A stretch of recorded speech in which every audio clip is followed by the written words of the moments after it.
Hey everyone, it's me, Lauren with Bold Notion Quilting, and I wanted to talk to you a bit today about utilizing your IntelliQuilter robotic system for your long arm quilting machine pattern libraries. Today we're going to talk about the move function, which is going to allow us to sift and sort through our designs and put them into subfolders that make sense for our own brains. So let me teach you how this system works so that you can see and organize for yourself and for your business.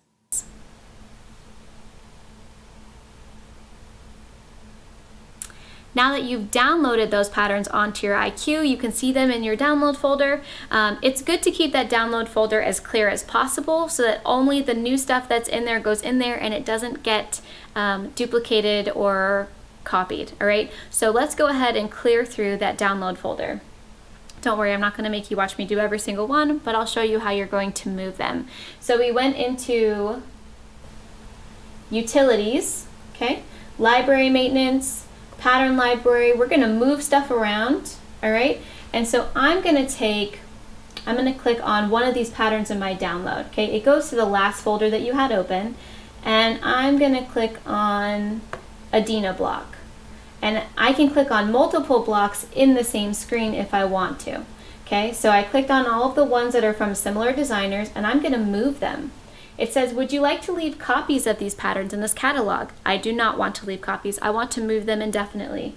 So I'm going to click no, because I don't want to have multiple copies of hundreds, if not thousands of patterns on my IntelliQuilter.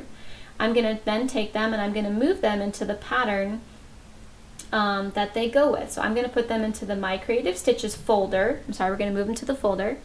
And I'm going to click select. And now all of those patterns, it goes back to downloads, have been removed from the first screen of my downloads. And I continue to click on patterns that I want to move in the same screen. Want to leave copies in this catalog? No. And then I'll take them and then I'll move them into the proper file folder. And then when I go into the My Creative Stitches folder, she's my favorite designer, by the way, mycreativestitches.com, now I can see all of those Adina blocks are now in that folder where they belong. That's a free set of blocks that I got from mycreativestitches.com. So now I can continue to move through all of my downloads. So let's say I want to move something into a folder that I don't yet have. I'm going to click on the Jingle Bells and I'm going to click move. I'm not going to keep a copy in here. And so enter the name of the pattern. It does this for one pattern, but it won't do it if you click on multiple ones. So I'm just going to leave it at Jingle Bells because I don't care to change it. Okay, it says select the destination catalog. I don't have a Christmas catalog right now or a holiday catalog, but I'm going to create one. So instead of selecting a catalog, if you go all the way up to the top, it says new catalog. I'm going to select new catalog. It gives me the option to enter the name that I want for that catalog. So I'm going to name it Christmas. It will be all caps if you don't change that. Totally up to you.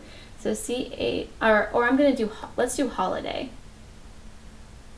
So we're going to do holidays. Right now I don't have a ton of holiday designs. Later if I do, I'll split them up. So I'm going to make a holiday catalog and I'm going to click enter. And now if I go down, it's alphabetical. I now have a holiday catalog, and in that holiday catalog is my Jingle Bells pattern, which is awesome. So you can use this method to get all of those new patterns that you've got downloaded and kind of filter them into different things. Thank you for watching today's video, you guys. I hope it was helpful. Please take a minute to like, comment, or share the video and get the word out to more people that we're here to support them. So take care and happy quilting, y'all. Bye.